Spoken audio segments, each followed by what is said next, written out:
I can't imagine there's terribly many nationalists who are going to vote for the reform type politics, although we maybe see immigration being more of Michael's going to tell us he's on their mailing list next because he's been to anti-protocol rallies, and he's one of the 1,000 people.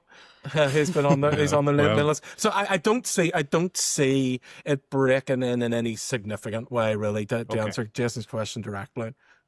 Okay, Michael, what do you think? Reform? I mean, we haven't had a great history of parties from the rest of the UK standing here in Northern Ireland.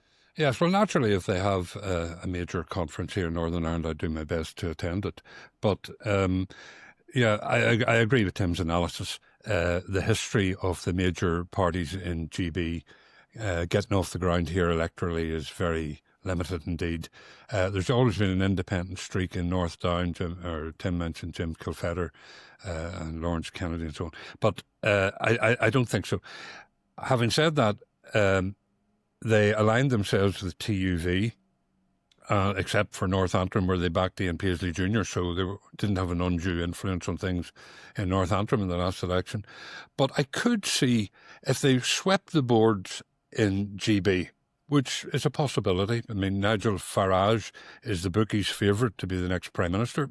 If they swept the boards and unionists looking across the water said, well, maybe these are the people we need to be tying up with a bit more, and say Jim Allister actually merged TUV into Reform and it became Reform Northern Ireland with Jim Allister, it maybe could become a force.